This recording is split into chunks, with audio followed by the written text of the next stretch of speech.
దేవుని స్తోత్రం. ఈ ఉదయకాలం ఆరాధన కూడి వచ్చిన సంఘ విశ్వాసులందరికీ ప్రభు పక్షాన వందనాలు తెలియజేస్తున్నాను. దేవుని స్తోత్రం. గట్టిగా చెప్పట్లా. బ్రేక్ఫాస్ట్ చేశారు అందరూ? దేవుని స్తోత్రం. అందరూ కూడా చప్పట్లు కూడా దేవుని నామాన్ని మహిమపరచండి. దేవుని స్తోత్రం. దేవుడు మనల్ని ప్రేమిస్తున్న దేవుడు. మనందరం కూడా సంతోషంగా ఉండాలని, మనం అందరం కూడా ఆయనని ఎప్పుడు కూడా మహిమపరుస్తూ ఆయన సన్నిధిలో సంతోషించాలని ఆయన ఆశిస్తున్న దేవుడు. దేవుని స్తోత్రం. ఇంతవరకు మనకి స్తుతి ఆరాధన నడిపించిన వర్షిప్ టీం వారికి, శాఖర్ గారి టీంకి ప్రత్యేక అభినందన తెలియజేస్తుంది. దేవుని స్తోత్రం.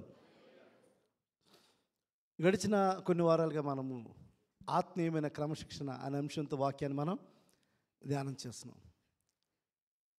జీవితంలో ఏ విషయంలో అయినా కూడా క్రమశిక్షణ కలిగి ఉండాలంటే time is very important. Time is very important. సమయం అనేది మన జీవితంలో చాలా విలువైంది. ఆ సమయం దాటిపోయిన తర్వాత మరలా మనం ఏదన్నా చేయాలనుకున్నా కొన్ని సందర్భాల అవకాశం మనకి తిరిగి రాదు. When opportunity నాక్స్ your door, you need to catch that opportunity. ఆ అవకాశాన్ని నువ్వు ఖచ్చితంగా పట్టుకోవాలి. ఇఫ్ నాట్, మళ్ళా తిరిగి నీ జీవితంలో అది రాదు. సమయం కూడా అంతే. మన జీవితంలో సమయం చాలా విలువైనది. ఆ సమయాన్ని మనం పోగొట్టుకున్నట్టయితే మరలా ఆ సమయాన్ని మనం పొందుకోవాలంటే మన జీవితంలో అది పొందుకోలేం. దేవుని స్తోత్రం. ఈ దినాన్ని మనం చూడబోతున్నాము అంశము, జ్ఞానముతో సమయమును ఉపయోగించుట ద్వారా, జ్ఞానముతో సమయమును ఉపయోగించుట ద్వారా ఆత్మీయమైన క్రమశిక్షణ. We need wiseness. జ్ఞానం కావాలి. ఏ పని చేయాలన్నా కూడా మనకి జ్ఞానమే కావాలి. అయితే ప్రత్యేకంగా సమయాన్ని ఉపయోగించుకున్న ద్వారా, ఎందుకంటే మన జీవితంలో ప్రతి ఒక్కరికి కూడా మనకి దేవుడు సమయాన్ని ఇచ్చాడు. ఈ లోకంలో పుట్టిన నాటి నుంచి మరణించే వరకు కూడా మనకు సమయం ఇవ్వబడింది. ఈ సమయాన్ని మనం జ్ఞానంతో ఉపయోగించుకున్నప్పుడు అది మన జీవితానికి ఎంతో ఆశీర్వాదకరంగా ఉంటుంది. ఒకవేళ ఆ సమయాన్ని మన జ్ఞానంతో ఉపయోగించుకోలేకపోతే వీఆర్ ద లూజర్స్. దానికి ఖచ్చితంగా మనమే లూజర్స్ అవుతాం. దేవుని వాక్యంలో ఎన్నో అద్భుతమైన సత్యాలు సమయం గురించి రాయబడి ఉన్నాయి. దేవుని యొక్క వాక్యములు అనేకమైన వాక్య సత్యములు సమయం గురించి రాయబడి ఉన్నాయి. మరి దేవుని వాక్యం మనం చూస్తున్నప్పుడు ఎఫెసీ పత్రిక 5వ అధ్యాయము 15-16 చూసినప్పుడు దినములు చెడ్డవి, దినములు చెడ్డవి, చెడ్డవి కనుక సమయమును పోనీయక సద్వినియోగపరుచుకుని అజ్ఞానుల వలె కాకుండా జ్ఞానుల వలె మనము నడుచుకోవాలి. Yes, we are in the days of evil. దినములు చెడ్డవి. ఈరోజు మన జీవితాన్ని మనం చూస్తున్నప్పుడు, ఈ ప్రపంచాన్ని మనం చూస్తున్నప్పుడు, పరిస్థితులు మనం చూస్తున్నప్పుడు, we are in the age of evil age. భయంకరమైన చెడ్డ దినాల్లో మనం ఉన్నాం. ప్రతిరోజు కొత్త కొత్త వార్తలు మనం వింటున్నాం. మునుపెన్నడు కూడా వినని వార్తలు మనం వింటున్నాం. మునుపెన్నడు జరగని విషయాలు మనం ఇప్పుడు చూస్తున్నాం. అవన్నీ చూస్తున్నప్పుడు, వింటున్నప్పుడు, అయ్య బాబోయ్, ఇటువంటి చెడ్డ దినాల్లో మనం ఉన్నామా? లేకపోతే ఇటువంటి మనుషుల మధ్య మనము ఉన్నామా? ఇటువంటి సంస్కృతుల మధ్య మనం ఉన్నామా అని విషయాలు మనం తెలుసుకున్నప్పుడు మనం చాలా ఆందోళన చెందుతుంటాం, చాలా మనం కంగారు పడుతుంటాం. నేటి తల్లిదండ్రుల గురించి మనం ఆలోచన చేస్తున్నప్పుడు, నా బిడ్డను ఏ విధంగా నేను లీడ్ చేసుకోవాలి లైఫ్ని, నా బిడ్డ బయటికి వెళ్ళి ఏ విధంగా క్షేమంగా తిరిగి వస్తాడు, నా బిడ్డ కాలేజీకి వెళ్తున్నాడు, నా కుమార్తె స్కూల్కి వెళ్తుంది లేకపోతే కాలేజీకి వెళ్తుంది, మరి వాళ్ళు మరలా తిరిగి ఏ విధంగా వారు క్షేమంగా మన దగ్గరకు వస్తారు, ఏ విధంగా వారి జీవితాన్ని నడిపించుకుంటారు. పలు పలు ఆలోచనలు ఈ లోకంలో తల్లిదండ్రులు అయిన వారికి బిడ్డల ఎడల ఉంటున్నది. అటు రీతిగానే మన దేవుడు కూడా మన ఎడల బాధ్యత కలిగి ఉన్నాడు. మన ఎడల బాధ్యత ఆయన కలిగి ఉన్నాడు. ఆయన బిడ్డలైన మనం ఈ లోకంలో ఏ విధంగా జీవించాలి, ఆయన బిడ్డలైన మనం ఏ విధంగా జ్ఞానంతో ఈ సమయాన్ని మనం సద్వినియోగం చేసుకోవాలో దేవుని యొక్క వాక్యం ద్వారా అనేకమైన వాక్య సత్యాలు మనకి చెప్పబడి ఉన్నవి. మనం చూసినప్పుడు దినములు చెడ్డవి. దినములు చెడ్డవి కాబట్టి అజ్ఞానులుగా ఉన్నామంటే ప్రతి చోట పడిపోతాం. మనం ప్రతి చోట మోసగింపబడతాం. ప్రతి చోట కూడా మనం మోసగింపబడతాం. అనేక రకమైన మరి ఆలోచనలు, అనేకమైన మరి కార్యములు, అనేకమైన తత్వాలు ఈ లోకంలో అన్నీ కూడా మన చుట్టూనే ఉంటున్నాయి. అవన్నీ ఏం చేస్తున్నాయంటే మనల్ని ప్రభావితం చేస్తుంటాయి. లోకంలోనే ఉంటాం మనం. లోకంలో ఉన్నప్పుడు ప్రభావితం చేయదంటానికి ఏమాత్రం కూడా సందేహం లేదండి. మనుషులు ప్రభావితం చేస్తారు, సంస్కృతులు ప్రభావం చేస్తుంటాయి, మాటలు ప్రభావితం చేస్తుంటాయి, పరిస్థితులు ప్రభావితం చేస్తుంటాయి. అటు రీతిగా మనిషి ఏదో విధంగా మనిషి ప్రభావానికి గురి అవుతూ జీవిస్తుంటాడు. కాబట్టి అటువంటి పరిస్థితుల్లో అజ్ఞానంతో ఉన్నట్లయితే ఖచ్చితంగా పడిపోతాం. అరే పలానా వ్యక్తి బాగానే ఉన్నాడు కదండి, ఆయన ఎందుకు ఈ పనిలో పడిపోయాడు, ఆయన బాగానే ఉంటాడు కదా, ఎందుకు ఈ తప్పు చేశాడైనా అని చాలా సందర్భాల్లో మనం అవాక్కయ్యే పరిస్థితులు మన జీవితంలో మనం చూస్తుంటాం. ఒకవేళ విశ్వాసులుగా ఉంటున్నవారు కూడా, ఆయన చక్కని వాక్యం బాగా తెలుసండి, ఆమె ప్రార్థన బాగా చేస్తుందండి, లేకపోతే ఆమెకు చక్కని తలాంతులు ఉన్నాయి, అయ్యో ఆమె జీవితం ఇలాగెందుకు ఉంది అని చెప్పి కొన్ని సందర్భాల్లో మనం అవాక్కయ్యే పరిస్థితులు మన జీవితంలో ఉండవచ్చు. దానికి కారణం ఏంటంటే దినములు చెడ్డవి. దానికి కారణము దినములు చెడ్డవి. ఎందుకంటే ఎవ్వరు కూడా అతీతులు కాదు. ఈ లోకం యొక్క ప్రభావంలో పడిపోవడానికి ఏ ఒక్కరు కూడా అతీతులు కానే కాదు. క్రైస్తవ విశ్వాసంలో ముందుకు సాగుతున్నప్పుడు మనకు అనేకమైన వ్యతిరేక పరిస్థితులు మన జీవితంలో ఎదుర్కొంటూ ఉంటాం. నేటి మరి గడిచిన కొన్ని నెలల క్రితం మన ఆంధ్ర తెలంగాణ ప్రాంతంలో ఒక దైవ సేవకులు మరణించినప్పుడు మరి క్రైస్తవ లోకం అంతా కూడా ఎంతగానో ఏడ్చింది, ఎంతగానో దుఃఖపడింది. ఎందుకంటే క్రైస్తవ విశ్వాసాన్ని ముందుకు కొనసాగిస్తున్నప్పుడు అనేకమైన వ్యతిరేకతలు మనం చూస్తున్నాం, అనేకమైన పెర్సిక్యూషన్స్ మనం చూస్తున్నాం కదా. మరి చాలా వీడియోస్ మనం చూస్తున్నాం. మరి దేవాలయానికి వచ్చి ఆరాధన చేసుకుంటే డిస్టర్బ్ చేస్తున్నారు, దేవాలయం జరుగుతుంటే ఆరాధన జరుగుతుంటే అక్కడికి వచ్చి డిస్టర్బ్ చేస్తున్నారు. ఒక చోట అయితే ఆఫరింగ్ బాక్స్ని తీసుకుని వెళ్ళిపోతున్నారు, ఆఫరింగ్ బాక్స్ని తీసుకుని. అంటే పరిస్థితులు చూసినప్పుడు ఆ పరిస్థితులు వస్తాయి, అటువంటి పరిస్థితులు మన జీవితంలో ఖచ్చితంగా ఎదురవుతాయి. క్రైస్తవ విశ్వాసాన్ని కొనసాగిస్తున్నప్పుడు ఖచ్చితంగా అటువంటి పరిస్థితులు ఎదురవుతాయి. పౌలు భక్తులు కూడా ఆసియా ప్రాంతంలో పరిచయం చేస్తుంటే అక్కడ అల్లకొలం అయిపోయిందంట. అక్కడ దేవుని వాక్యం చూద్దాం. అపోస్తుల కార్యములు 19వ అధ్యాయం 23వ వచనం చూడండి. అపోస్తుల కార్యములు, ఆ కాలమందు క్రీస్తు మార్గమును గూర్చి చాలా అల్లరి చూస్తారు. ఆ కాలమందు క్రీస్తు మార్గమును గూర్చి చాలా అల్లరి కలిగినట్టు.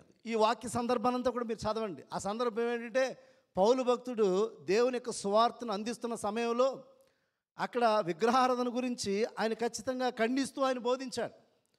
ఆయన ఖండిస్తూ బోధించినప్పుడు అక్కడ విగ్రహారాధన ద్వారా, అక్కడ ఒక దేవత విగ్రహం చేయడం ద్వారా ఒక వ్యక్తికి వారందరూ కూడా ఎంతో లాభకరంగా ఉందన్నమాట.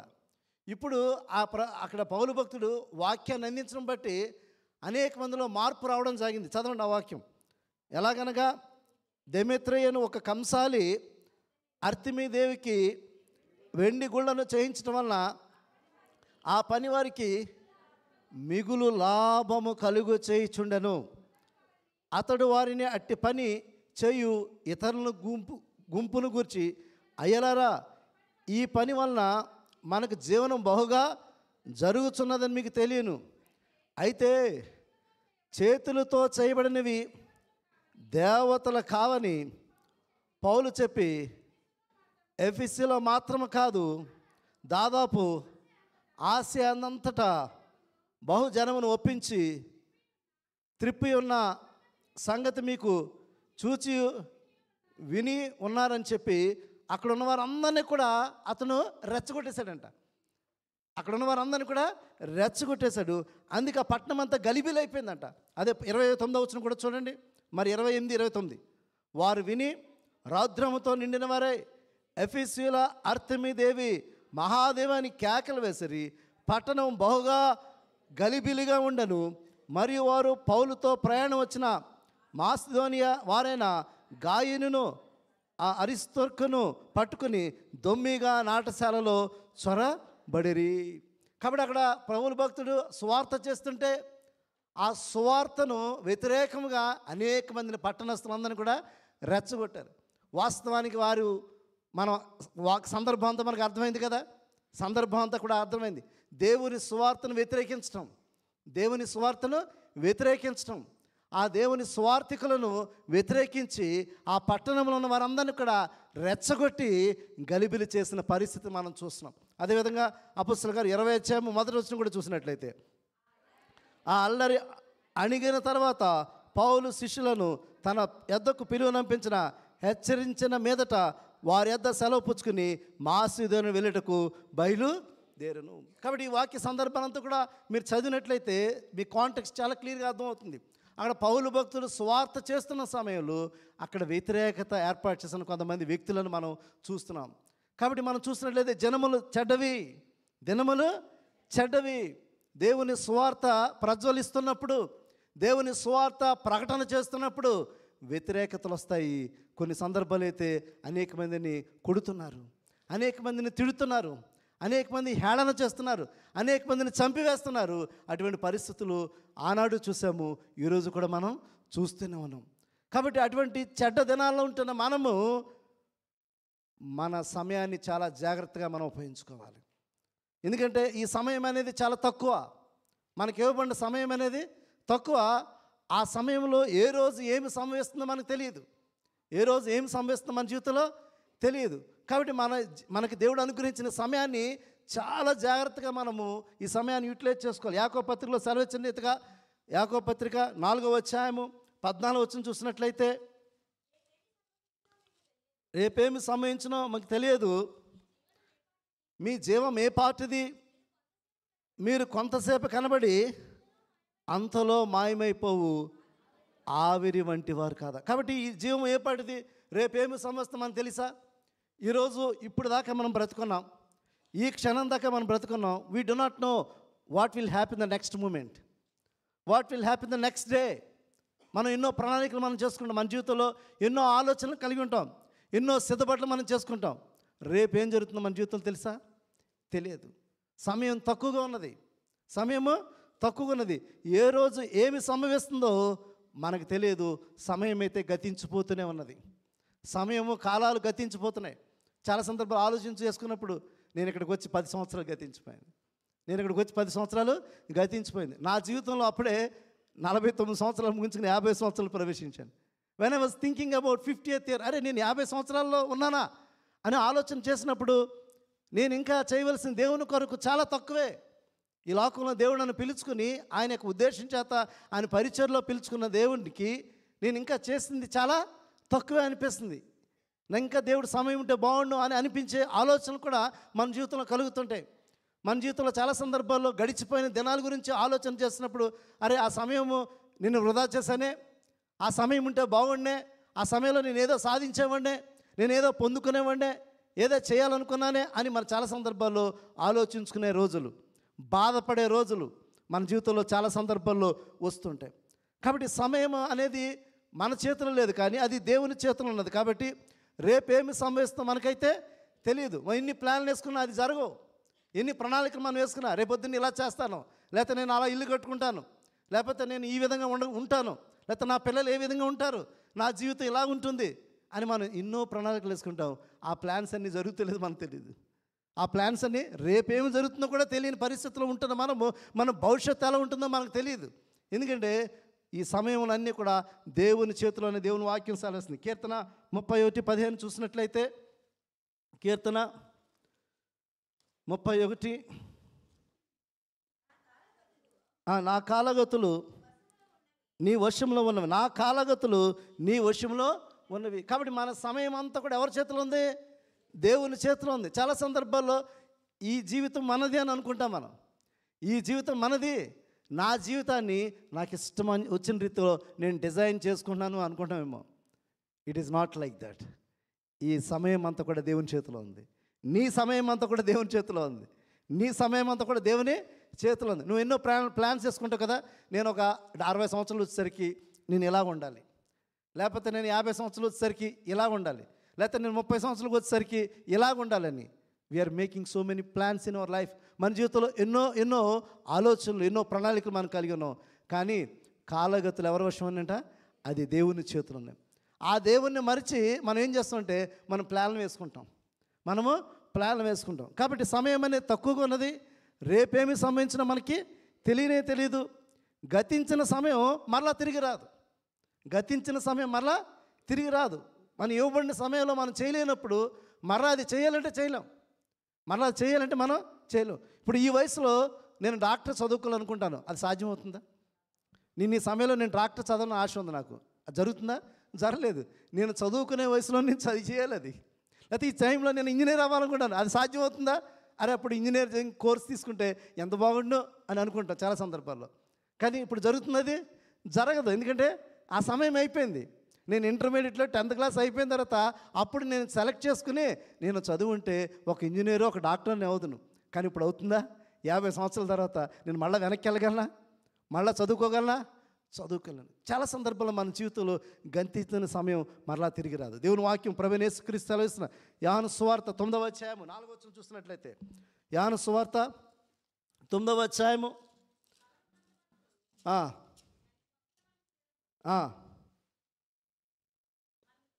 పగలున్నంత వరకు నన్ను పంపిన వాని క్రియలు మనము చేయుచుండవలెను, రాత్రి వచ్చుచున్నది అప్పుడెవడను పని చేయలేదు. రాత్రి వచ్చినది అప్పుడెప్పుడు కూడా పని చేయలేదు. దాని అర్థం ఏంటంటే మనకి సమయము ఇవ్వబడినప్పుడు మనం చేయవలసిన పనులు మనం చేయాలి. మనం చేయవలసిన పనులు మనం చేయాలి. అయిపోయిన తర్వాత ఏదైనా చేయగలమా? అయిపోయిన తర్వాత ఏదైనా చేయగలమా? మన జీవితంలో గతించిన సమయం మళ్ళీ తిరిగి రాదు. గతించిన సమయం మళ్ళీ తిరిగి రాదు. మన జీవితంలో ఎన్నో నిర్ణయాలు తీసేసుకుంటాం. ఆ నిర్ణయం వల్ల మన జీవితంలో చాలా డ్యామేజ్ అయిపోతుంది. మన జీవితం చాలా డ్యామేజ్ అయిపోతుంది. ఆ డ్యామేజ్ని మళ్ళీ కరెక్ట్ చేసుకోవడానికి సాధ్యమవుతుందా? సాధ్యమవుతుందా? అవ్వదండి. సాధ్యం అవుతుంది. చాలా సందర్భాల్లో ఇలస్ట్రేషన్ నేను చెప్తుంటాను, కొన్ని రియలిస్టిక్ ఇలస్ట్రేషన్స్. మా కుటుంబంలోనే జరిగింది. యవనస్తురాలుగా ఉంటున్న మా ఒక సహోదరి యవ్వన కాలంలో తల్లిదండ్రుల మాట వినలేదు. తల్లిదండ్రులు ఎంతో చెప్పారు. తల్లిదండ్రులు ఎంత చెప్పినా సరే ఆమె మాటే ఆమె నెగ్గించుకుంది. ఒకానొక దినాన తల్లిదండ్రుల మాట వినకుండా ఇంటి నుంచి వెళ్ళిపోయింది. తల్లిదండ్రులు ఎంతో చెప్పారు, అమ్మ నీవు ఈ వయసులో నీకు జ్ఞానం లేదు, దయచేసి నువ్వు మరి తప్పు నిర్ణయాలు తీసుకోవద్దని చెప్పి తల్లిదండ్రులు ఎంత చెప్పినా ఆ యవ్వనస్తురాలు వినలేదు. ఇంటి నుంచి వెళ్ళిపోయి తన ఇష్టం వచ్చిన వ్యక్తితో తన జీవితాన్ని లీడ్ చేస్తూ ఉన్నది. కొన్ని దినాలు తన జీవితాన్ని లీడ్ చేసుకుంది. ఒక ఫైన్ డే కొన్ని దినాల తర్వాత తన భర్త చనిపోయాడు. ఆ భర్త చనిపోయిన తర్వాత ఆ భర్త గవర్నమెంట్ జాబే, కానీ ఆ గవర్నమెంట్ జాబు ఆ భర్తకు ఈమెకి రాలేదు. ఈమె ఆల్రెడీ అతనికి ఇంకొక భార్య ఉన్నది. ఆమె మొదటి వైఫ్. ఆమె అతనికి మొదటి భార్య. కాబట్టి గవర్నమెంట్ లీగాలిటీ ప్రకారం జాబ్ ఎవరికి వెళ్ళిందంటే ఆమెకు వెళ్ళింది, ఈమెకి రాలేదు. తను లూజ్ అయిపోయింది లైఫ్లో. తనకి జాబ్ రాలేదు, తన ఆస్తి రాలేదు, ఏమీ రాలేదు. అతి కొద్ది కాలంలోనే తను విధవరాలైపోయింది. అయితే తన తల్లిదండ్రులు కొద్దిగా ఆస్తిపరులు కాబట్టి తనకు ఒక ఇల్లునిచ్చి తనకు కావాల్సినవన్నీ కూడా తను పోషిస్తుండేవారు. జీవితంలో మనం తీసుకున్న ఒక నిర్ణయం మన జీవితాన్ని ఎంత ప్రభావితం చేస్తుందో. తన బిడ్డలతో కష్టపడినప్పుడు కుటుంబస్తులందరూ కూడా ఎంతో బాధపడ్డారు. ఆ దినాన్ని ఎంతగా మాట్లాడడానికి ఉపయోగం లేదు. తను తీసుకోవాల్సిన నిర్ణయం తగిన సమయంలో తీసుకోలేదు. మంచి నిర్ణయం తీసుకోలేకపోవడం వల్ల తన జీవితాన్ని నష్టపరుచుకుంది. ఆ నష్టము తన కుటుంబం, తన బిడ్డలు, తన జీవితం అంతా కూడా ఆ నష్టాన్ని తను పొందుకున్నట్టుగా మనం చూస్తాం. కాబట్టి ఇది మా కుటుంబంలో జరిగిన ఒక సంఘటన. అది ఎప్పుడు మేము ఆలోచన చేస్తున్నప్పుడు, ఆ సిస్టర్ని నేను చూస్తున్నప్పుడు మేము ఎప్పుడు కూడా బాధపడుతుంటాం. కాబట్టి దినాన్ని ఒకసారి ఆలోచించండి. మన జీవితంలో మనం తీసుకునే తప్పు నిర్ణయాల వల్ల మన జీవితం ఎంతో నష్టపోతుంది. మరలా తిరిగి ఆ సమయం మనం తిరిగి రాదు. కోల్పోయిన జీవితం కూడా మరలా తిరిగి మనకి రానే రాదు. కాబట్టి మనం తీసుకునే నిర్ణయాల విషయంలో, మనం వేసే ప్రతి అడుగు విషయంలో జాగ్రత్తగా ఆలోచించి మనం ముందుకు వెళ్ళాలి. గతించిన సమయం మరలా మన జీవితంలో తిరిగి రాదు. మనకివ్వబడిన సమయాన్ని బట్టి దేవునికి లెక్క అప్పగించుకోవాలి. మనకివ్వబడిన సమయాన్ని బట్టి దేవునికి మనం లెక్క అప్పగించుకోవాలి. నువ్వు ఏ పని చేస్తున్నా సరే, ఒక చదువుకుంటున్న సమయంలో చదువుకోవాలి. వివాహం అయిన తర్వాత కుటుంబాన్ని బాధ్యతగా నడిపించుకోవాలి. దేవుడు నీకు మరి రక్షణ అనుగ్రహించిన తర్వాత రక్షణను కాపాడుకోవాలి. నీకు ఉద్యోగంలో బాధ్యత అప్పగించారో ఆ బాధ్యతను సక్రమంగా చేసుకోవాలి. అన్ని స్టేజెస్లో ఒక బాధ్యత కలిగి నీ జీవితాన్ని లీడ్ చేసుకోవాలి. అన్ని సమయాల్లో ఒక యజమానురాలు దగ్గర నువ్వు పనిచేస్తున్నావు. ఆ యజమానురాలు దగ్గర పనిచేస్తున్నప్పుడు నువ్వు బాధ్యతగా పనిచేయాలి కదా. ఆ యజమానురాలు నీతో మాట్లాడుతున్నప్పుడు నీకు ఆ యజమానురాలకి ఒక డీల్ జరుగుతుంది. అమ్మా, నువ్వు ఈ పని చేయాలి, ఈ విధంగా చేయాలి, ఎంత సమయం నువ్వు చేస్తే నీకు ఎంత డబ్బు వేస్తాం, ఒక డీల్ జరుగుతుంది. ఆ యజమానురాలకు అనుగుణంగా నువ్వు పని చేస్తున్నప్పుడు ఆ యజమానురాలు ఏం చేస్తుందంటే ఎండ్ ఆఫ్ ద మంత్ నిన్ను పిలిచినప్పుడు సంతోషంగా తను అనుకున్నది నీకు ఇస్తుంది. అంత మాత్రమే కాదు, తను ఇంకా సంతోషంగా అయితే ఇంకా నీకు ఎక్కువ డబ్బులు కూడా ఇస్తుంది. ఇస్తున్నా అట్టి రీతిగానే మనకి ఇవ్వబడిన ఏ బాధ్యతలైనా సరే, నీ కుటుంబాన్ని నీకు దేవుడు నీకు అనుగ్రహించాడు, భార్యను బిడ్డలు నీకు ఇచ్చాడు, వారి నమ్మకంగా నువ్వు లీడ్ చేసుకోవాలి. వారి నమ్మకంగా నువ్వు లీడ్ చేసుకోవాలి. నువ్వు నమ్మకంగా లీడ్ చేయకపోతే ఖచ్చితంగా నువ్వు దేవునికి లెక్క అప్పగించాలి.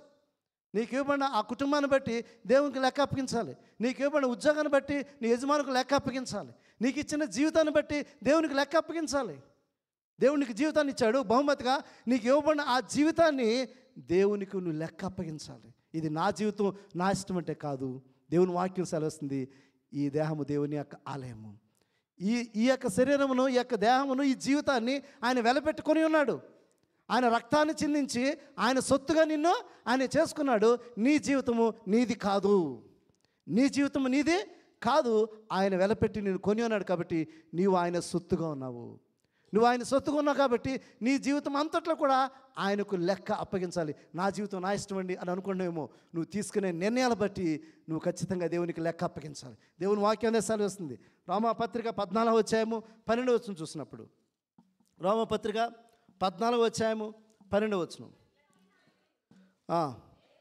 దేవుని స్తుతించుచు అని ప్రభువు చెప్పుచున్నాడు అని వ్రాయబడి ఉన్నది కనుక మనలో ప్రతివాడును తను గూర్చి దేవునికి లెక్క అప్పగింపవలను. మనలో ప్రతివాడు దేవునికి లెక్క అప్పగించాలి. ఇక్కడున్న మనిషికి లెక్క నువ్వు అప్పగించవసరం లేదు. బెహరానికి వచ్చి నువ్వు జీవిస్తున్నావు కదా, ఈ బెహరాన్లో నిన్నెవరు క్వశ్చన్ చేయరు. బెహరాన్ నిన్నెవరు కూడా క్వశ్చన్ చేయరు. ఈ బెహరాన్లో నువ్వు ఎవరికి లెక్క అప్పగించవసరం లేదు. కానీ దేవునికి లెక్క అప్పగించాలి. ఎందుకంటే నీకు జీవితాన్ని అనుగ్రహించింది దేవుడు, నిన్ను సస్టైన్ చేస్తుంది దేవుడు, నిన్ను పోషిస్తున్న దేవుడు, నిన్ను నడిపిస్తున్న దేవుడు. మనము ఆయన వారము. కీర్తన 100లో కూడా చూస్తాం కదా, మనము ఆయన వారమై ఉన్నాం కాబట్టి నువ్వు ఎవరికి లెక్క అప్పగించాలి? దేవునికి లెక్క అప్పగించాలి. మనుషులు ఎవరికి లెక్క అప్పగించవసరం లేదు, కానీ దేవునికి నువ్వు లెక్క అప్పగించాలి. నీ జీవితంలో చేస్తున్న ప్రతి నిర్ణయాన్ని బట్టి, నువ్వు వేస్తున్న ప్రతి అడుగును బట్టి, నువ్వు మాట్లాడుతున్న ప్రతి మాటను బట్టి, వాక్యం కూడా అదే చెప్తుంది, నువ్వు మాట్లాడుతున్న ప్రతి మాటను బట్టి, నువ్వు చేస్తున్న ప్రతి క్రియను బట్టి, నువ్వు చేస్తున్న ప్రతి ఆలోచన బట్టి నువ్వు దేవునికి లెక్క అప్పగించవలసిన వారమైనావు. కాబట్టి ఈరోజు నువ్వు తీసుకునే ఏ నిర్ణయం, కుటుంబ విషయంలో తీసుకునే నిర్ణయం, నీ సొంత ఆలోచనలు తీసుకునే నిర్ణయం, నీ యొక్క జాబ్ విషయంలో తీసుకునే నిర్ణయాలు, నీ స్నేహం విషయంలో తీసుకునే నిర్ణయాలు, నీ జీవిత ఆత్మీయ విషయంలో తీసుకునే నిర్ణయాలు, అన్ని విషయాల్లో కూడా ఇక్కడున్న మనందరం కూడా దేవునికి లెక్క అప్పగించాలి. కాబట్టి ఈరోజు ఇక్కడ కూడిన మనందరం కూడా మనకివ్వబడిన సమయాన్ని బట్టి దేవునికి మనము లెక్క అప్పగించాలి. కొన్ని సందర్భాల్లో మరణ సమయంలో సమయం విలువ బాగా మనకు తెలుస్తుందంటండి. మరణ సమయంలో అంట, ఎందుకంటే డెత్ బెడ్ మీద ఉన్నప్పుడు మీరు వాళ్ళని పరామర్శించండి, వాళ్ళ యొక్క మైండ్ సెట్ డిఫరెంట్గా ఉంటుంది. వాళ్ళ మైండ్ సెట్ చాలా డిఫరెంట్గా ఉంటుంది. మీరు ఎప్పుడైనా హాస్పిటల్లో ఉన్న వాళ్ళని పరామర్శించారా? క్రిటికల్ కండిషన్లో ఉన్న వాళ్ళని పరామర్శించారా? మీ అందరికీ అనుభవం ఉంది కదా. If you are in that stage, ఒకవేళ నీవే ఆ స్థితిలో ఉన్నావు, what is your mind set? నీ మైండ్ సెట్ ఎలా ఉంటుందో ఆలోచించాయి. వాల్టర్ అనే ఒక ఫ్రెంచ్ ఫిలాసఫర్ అతడు క్రీస్తుని తిరస్కరించాడు, క్రైస్తవత్వాన్ని తిరస్కరించాడు. అతను అన్నాడు 100 సంవత్సరాలు ఇంక బైబిల్ ఉండదని చెప్పాడు. అతను ఏం చెప్పాడు తెలుసా? 100 సంవత్సరాలు ఇంక బైబిల్ ఉండదని చెప్పాడు. But still Bible is still the living word of God. ఈరోజు కూడా బైబిల్ ప్రపంచంలో అనేక మందిని ప్రభావితం చేస్తూనే ఉన్నది. ఎందుకంటే అది జీవం గల మాటలు. ఆ వాల్టర్ అనే వ్యక్తి చనిపోయే స్థితిలో ఉన్నాడంట, డెత్ బెడ్ మీద ఉన్నాడంట. అతను ఏడుస్తూ ఉన్నాడంట. డాక్టర్ దగ్గరికి వచ్చినప్పుడు డాక్టర్కి చేతులు పట్టుకుని నాకున్న దాంట్లో ఐ విల్ గివ్ ఆఫ్, నాకున్న దాంట్లో నీకు నేను సగం ఇచ్చేస్తాను, can you extend my life 6 more months అని అడిగాడంట. నా జీవితాన్ని ఒక 6 నెలలు నువ్వు పొడిగించగలవా అని అడిగాడంట. డాక్టర్ చెప్పాడంట ఐ కెనాట్ అన్నాడంట. నేను చేయలేనని చెప్పాడంట. డాక్టర్ చేతిలో ఉందా? డాక్టర్ జ్ఞానం ఉంది కదా, తెలివితేటలు ఉన్నాయి కదా, స్కిల్స్ ఉన్నాయి కదా. ఈ can extend his life 6 more months? ఈ కెనాట్. ఒకసారి ఆలోచించండి. డెత్ బెడ్ మీద ఉన్నప్పుడు క్రిటికల్ కండిషన్ ఉన్నప్పుడు, పరిస్థితులు జటిలమైపోయినప్పుడు, అప్పుడు సమయం విలువ తెలిసింది. అరే నేను చాలా నష్టపోయానని చెప్పి. బెంగళూరులో ఉన్నప్పుడు చాప్లెన్గా నేను వర్క్ చేస్తున్నప్పుడు, ట్రైనింగ్ అవుతున్నప్పుడు, ఒక యవనస్తురాలు ఉంది. ఆ యవనస్తురాలు భర్త భయంకరమైన త్రాగుబోతు అవడం వల్ల తన యొక్క లివర్ అంతా పాడైపోయింది. లివర్ పాడైపోయి అతను చనిపోయే స్థితిలో ఉన్నాడు. ఏడుస్తుంది ఆ రోజు. But we got opportunity to interact with her. ఆమెను చూసినప్పుడు చాలా యవనస్తురాలుగా ఉంది. తన భర్త చనిపోయే పరిస్థితుల్లో చిన్న పిల్లలు ఉంది. ఏడుస్తుంది ఆమె. ఏడుస్తుంటే నా భర్త చూస్తే పరిస్థితి, ఉన్నంతకాలం కూడా త్రాగాడండి, డబ్బంతా వృధా చేశాడు, నా ఇల్లంతా కూడా నాశనం చేశాడు, ఉన్న ఇల్లును కూడా అమ్మి వేసుకుని అతను రోజు తాగుతుండేవాడు. ఈరోజు అతను చనిపోతే మా పరిస్థితి ఏంటి? ఈరోజు అతను చనిపోతే మా పరిస్థితి ఏమిటని చెప్పి బోరున ఏడుస్తున్నది యవనస్తురాలుగా ఉన్నది. ఒకసారి ఆలోచించేయండి. మన జీవితంలో తీసుకునే నిర్ణయాలు చాలా క్లిష్టమైన పరిస్థితులు ఉంటాయి. ఎందుకంటే డెత్ సమయంలో మనకు గుర్తొస్తుంది. ఆ సమయంలో దాని విలువ మనకు తెలుస్తుంది. దేవుని వాక్యం చూస్తున్నప్పుడు సామెతల గ్రంథము 5వ అధ్యాయము 11 నుంచి చూసినట్లయితే, సామెతల గ్రంథము 5వ అధ్యాయము, సామెతల గ్రంథం 5వ అధ్యాయము, తుదకు నీ మాంసము నీ శరీరము క్షీణించినప్పుడు, అయ్యో ఉపదేశం నేనెట్లు త్రోసివేతిని, నా హృదయము గద్దింపునెట్లు తృణీకరించాను, నా బోధకుల మాట నేను వినకపోతేనే నా ఉపదేశకులకు నేను చెవి యొక్కలు. చూసారా? తొదకు నీ మాంసము నీ శరీరము క్షీణించినప్పుడు, అంటే ఇంకా క్రిటికల్ కండిషన్కి వెళ్ళిపోయినప్పుడు, నీ యొక్క శరీరము నీ మాంసము నువ్వు క్రిటికల్ కండిషన్కి వెళ్ళిపోయినప్పుడు, అప్పుడు బాధపడుతున్నావు, అప్పుడు ఏడుస్తున్నావు. అయ్యో నేను ఎందుకు ఆ బోధనలు నేను తిరస్కరించాను, అయ్యో ఆ మాటలను ఎందుకు నేను నిర్లక్ష్యం చేశానని చెప్పి ఏడ్చే పరిస్థితి మన జీవితంలో రాకూడదు.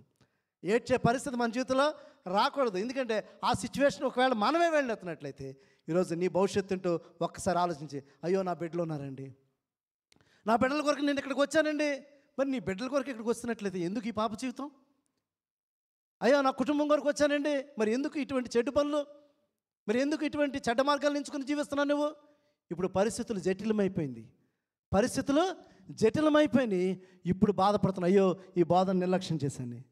వాక్యంతో నన్ను హెచ్చరించారు, బోధకులు నన్ను, పాస్టర్స్ నన్ను హెచ్చరించారు, దేవుని వాక్యంతో దేవుడు నాతో మాట్లాడాడు, నేను దాన్ని నిర్లక్ష్యం చేశానని చెప్పి ఏడ్చే పరిస్థితి నా జీవితంలో రాకూడదు. ఎందుకంటే మరణం విలువ, మరి సమయం విలువ మరణం అప్పుడే మనకి తెలుస్తుందంట. ప్రభువైన యేసు క్రీస్తు గురించి కూడా మనకు విజువలైజ్ మనకు చూపించాడు. ఆయన ఒక ధనవంతుడి గురించి చెప్పాడు, ఒక దరిద్రుడి గురించి చెప్పాడు. ఆ ధనవంతుడు ఈ లోకంలో తిన్నాడు, త్రాగాడు, సుఖించాడు, చనిపోయాడు. అతడు చనిపోయాడు, దరిద్రుడు కూడా చనిపోయాడు. దరిద్రుడు దేవుని యొక్క రాజ్యానికి వెళ్ళాడు. ఇప్పుడు ఈ ధనవంతుడు భయంకరమైన యాతన పడుతున్నాడు, భయంకరమైన బాధపడుతున్నాడు. ఈ బాధపడుతుంటే తన దాహం వేస్తుంది. అయ్యో ఆ లాజరు ఆ యొక్క మరి వేలి చేత నాకు నీళ్ళు ఇస్తున్నట్లయితే నాకు దాహం తీరుతుందని చెప్పి అతను అడిగిన సందర్భాన్ని మనం చూస్తున్నాం. చూడండి, లూకాసు సువార్త 16వ అధ్యాయము, లూకాసు సువార్త 16వ అధ్యాయము 19 నుంచి చూడండి.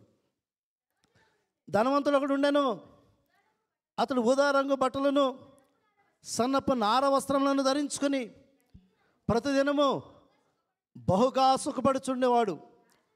లాజరు అన్నది ఒక దరిద్రుడు ఉండెను, వాడు కురుపులతో నిండిన వాడై ధనవంతుని ఎంట వాకిట పడి ఉండి అత బల్ల మీద నుండి పడు రొట్టె ముక్కలతో ఆకలి తీర్చుకొనగోరెను. అంతేకాక కుక్కలు వచ్చి వాని కురుపులు నాకెను. ఆ దరిద్రుడు చనిపోయి దేవదూతల చేత అబ్రహాము రమ్మున ఆనుకొనుటకు కొనిపోబడెను. ధనవంతుడు కూడా చనిపోయి పాతి పెట్టబడెను.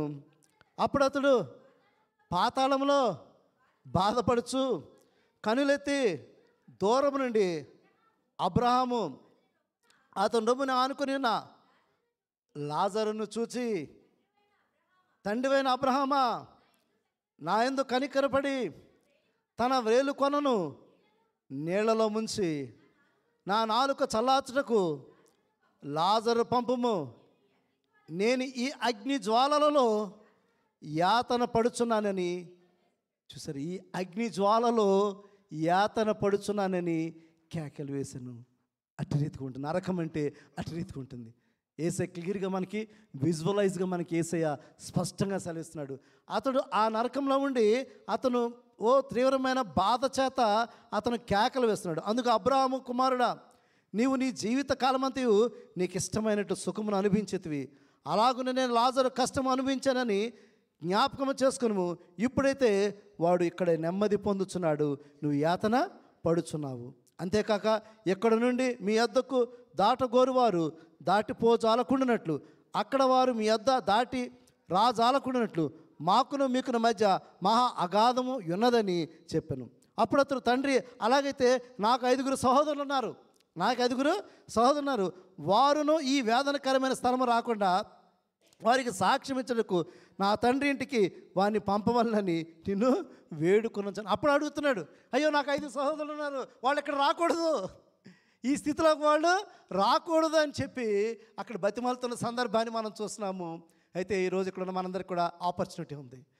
ఇంకా మన జీవితాన్ని మార్చుకోవడానికి వారు అక్కడ ఏ విధంగా వేదన పడుతున్నారు, ఏ విధంగా బాధను అనిపిస్తున్నారు, వారు ఇక్కడ దేవుని వాక్యం మన స్పష్టంగా మన ముందు దృశ్య రూపంలో మనకు చూపించబడుతుంది. కాబట్టి ఈరోజు ఇక్కడ ఉన్న మనందరం కూడా ఒకసారి నెమ్మది కావాలా, భయంకరమైన వేదన కావాలో ఒక్కసారి మనం నిర్ణయించుకోండి. ఆ వేదన నాకొద్దు, ఆ యాతన నాకొద్దు అని నువ్వు అనుకున్నట్లయితే ఈ రోజునే నీ జీవితాన్ని మార్చుకో. ఎందుకంటే నేడు అన్న సమయం ఉండగానే మన జీవితాన్ని దేవునికి అర్పించుకుందాం. ఎందుకంటే సమయం మన జీవితంలో మరలా తిరిగి రాదు. దేవుని వాక్యంతో హెచ్చరింపబడుతున్నప్పుడు, దేవుని వాక్యంతో సరిచేయబడుతున్నప్పుడు ఆ సమయాన్ని మనం సద్వినియోగం చేసుకుని జ్ఞానుల వలె ప్రవర్తిస్తూ మన జీవితాన్ని దేవునికి అంకితం చేసుకోవాలి, దేవునికి సమర్పించుకోవాలి. పాత జీవితాన్ని, ప్రాచీన జీవితాన్ని, అసహ్యమైన జీవితాన్ని, మలినమైన జీవితాన్ని, అపవిత్రమైన జీవితాన్ని విడిచిపెట్టి దేవునికి నువ్వు అర్పించుకున్నప్పుడు, ఆ నిత్యత్వం కొరకు నువ్వు ఆలోచన చేసినప్పుడు ఖచ్చితంగా దేవుడు ఆ నిత్యత్వంలో తీసుకెళ్ళడానికి ఆయన సిద్ధంగా ఉన్నాడు. కాబట్టి ఈరోజు ఇక్కడ కూడిన మనందరం కూడా సమయం అనేది విలీనమైంది. దినములు చెడ్డగా ఉన్నవి, అజ్ఞానుల వలె కాకుండా జ్ఞానుల వలె ప్రవర్తిస్తూ మన జీవితాన్ని మనం గడుపుకుందాం. దేవుడు మనకి నేడు అని దినముండగానే మన జీవితాన్ని మార్చుకుని దేవునికి మన జీవితాన్ని సమర్పించుకుని దేవుని రాజ్యంలో ప్రవేశించడానికి మనం సిద్ధపడదాం. దేవుడి మాటలు దీవించును గాక. ఆమేన్. చిన్న ప్రార్థన చేసుకుందాం. దయగల మా తండ్రి, ఈ ఉదయకాల సమయంలో మరొకసారి మాకు అనుగ్రహించిన శ్రేష్టమైన దివ్యమైన సమయాన్ని బట్టి వందము తండ్రి. అయా సమయము కాలములన్నీ ప్రభా నీ వశంలో ఉన్న నీ వాక్యంలో సెలవిస్తున్నావు తండ్రి. అయా దినములు బహు చెడ్డగా ఉన్నాయని చెప్తున్నావు తండ్రి ప్రభా. అజ్ఞానుల వలె కాకుండా జ్ఞానుల వలె ప్రభాసైనా నడుచుకోవాలని, జాగ్రత్తగా ఉండుడని ప్రభా నువ్వు హెచ్చరిస్తున్నావు తండ్రి. వాక్యం విన్న మేము తండ్రి ప్రభా మా జీవితంలో తీసుకునే ప్రతి నిర్ణయం విషయంలోనూ, ప్రతి అడుగు విషయంలోనూ ప్రభాసైనా మేము జాగ్రత్త వహించి ప్రభా నేడు అని సమయం ఉండగానే మా బ్రతుకును మార్చుకుని ప్రభాసైనా నీకు ఇష్టమైన రీతిలో మనం జీవించడానికి సహాయం తెచ్చమని, నీ యొక్క నిత్యత్వంలో ప్రవేశించడానికి మమ్మల్ని మేము సిద్ధపరచుకోవడానికి సహాయం తెచ్చమని ప్రభు యేసు క్రీస్తు నామమున వేడుకొంచున్నాము తండ్రి. ఆమేన్. ఆమేన్.